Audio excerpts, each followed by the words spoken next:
Hey everybody, happy Sunday. I hope that wherever you are and whatever you are doing, you are having an amazing weekend.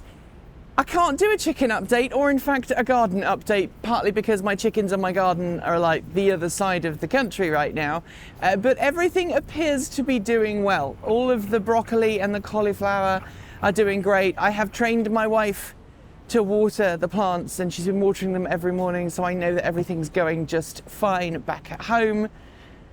And as far as I am aware, the chickens are being chickens. So that's pretty much all I can say on the subject. But I am here in New York City, as many of you know, because of the Formula E race series. I've watched round 11 yesterday. It was a very exciting race. We did actually just post the press conference from yesterday. There will be some more content coming from our time in New York. Unfortunately, we didn't get to interview any of the drivers because it's very hectic before the race. We had a couple lined up and unfortunately we weren't able to make it happen. We were also not able to provide actual footage of the race because licensing, in case anybody is wondering why we come all the way to New York City and we didn't actually film any Formula One cars in motion. That is the reason why. But that's not what I want to talk to you about today, nor do I want to talk to you about Sticky's finger joint, which is exactly where I'm standing, just by serendipity. It was where we ate on the first night in New York City. If you are in Brooklyn, you gotta go to Sticky's. It's really good. They do like these mushroom bites and these vegetarian fingers that are just amazing. So you totally have to try those out. What I want to talk to you about today though is New York and other major cities. So when we arrived in New York, we landed at JFK and it took us more than an hour to get from JFK to our hotel here in downtown Brooklyn. And it was only 5 miles. 5 miles, more than an hour.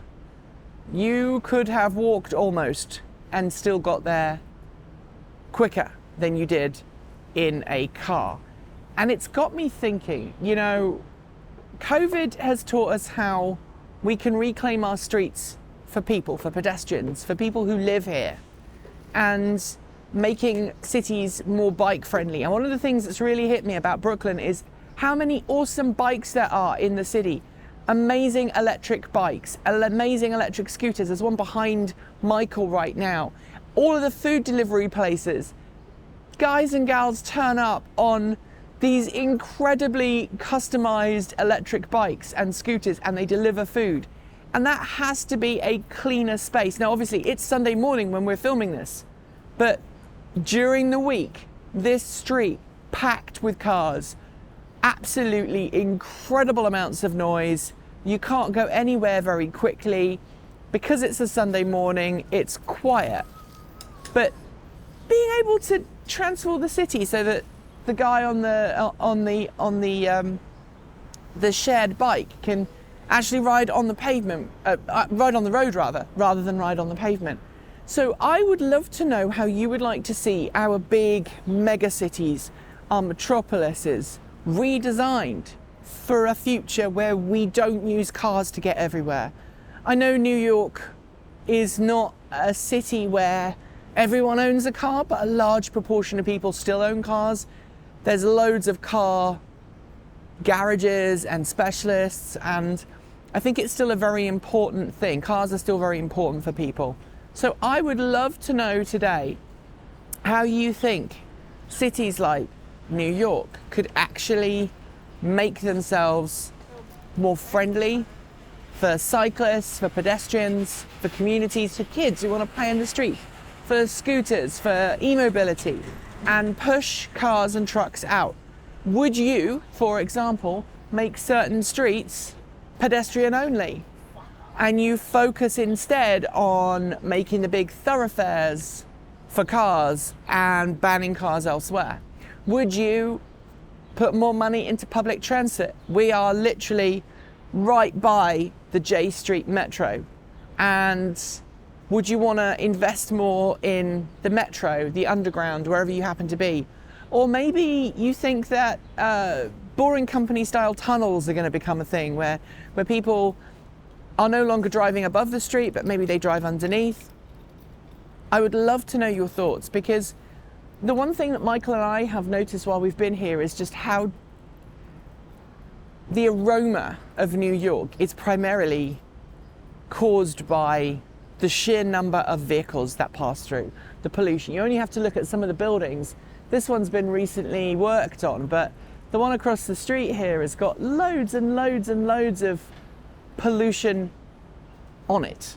You know, it's just that dirt and that grime that just gets everywhere, and that can't be healthy for people. So tell me your thoughts, leave it in the comments below. We will be back with more content from New York, as I said, and we are just about to head back to Portland later today. Now, yes, we did fly.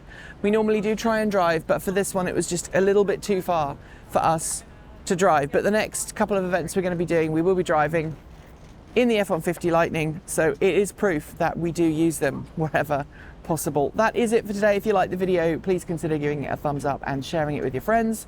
And don't forget to leave your thoughts below or in our free to join Discord chat room. There are links in the video description. If you liked the video, please leave us a super thanks. It's really easy to do, and everything you do send goes towards helping us make great content.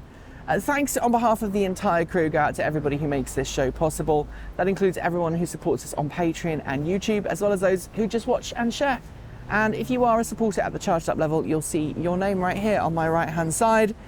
And if you have just joined, we're sorry if your name's not there yet. I think you all know by now that we only produce that list like once or twice a month, and sometimes it takes a while for the names to appear. We haven't figured out a way of auto-generating it. One day we're going to try and get that so that as soon as you sign up, the next video, it automatically happens. But right now it's all manually generated, so we're sorry for that. Thanks to our self-driving tier supporters: Chris Maxwell, Pedro Mio Pinheiro, Patrick Boyarski, Bennett Elder, Brian Newton, Dave Kitchen, Michael Goad, Ricky Leon, Andrew Martin, Guido Drahota, Rafi Wolf, Tazla in the Gong, Gordon C, Stephen O'Donoghue, Carl Hodgson, Anthony Coates, Regine Fellows, Dan Blair, Jim Burness, Chris Ascenta, Chris and Michael Johnson, Peter Dillinger, Denny Hyde, and of course, out of this world thanks to our Starman level supporters. They are Anonymous Freak, Marcel Ward, Reggie Watts, Rory Litwin, Joe Bresney, Reedar, JP Fagerback, Russ, Will Graylin, Matthew Drobnak, Blue Says Hello, Kevin Burrowbridge, John Lyons, Andrew Glenn, Paul Conway, Laura Reynolds, Erilee Hendry, and of course, Ian. If you would like to join that amazing list of people, it's super easy to do. Just follow the link below to go to Patreon, or hit the join button over on our main channel, or in fact, you can send us Ko-fi, or you can buy some cool swag from our swag store. I realised I'm not wearing a Transport Evolved t-shirt today. I'm wearing a Fox and Pepper t-shirt. So you can't buy this from us, but you can buy this from Foxes and Peppers, or Fox and Pepper. Just go to the swag store, buy some stuff, and we will of course be back very soon. That's it, thanks for joining me. Keep evolving.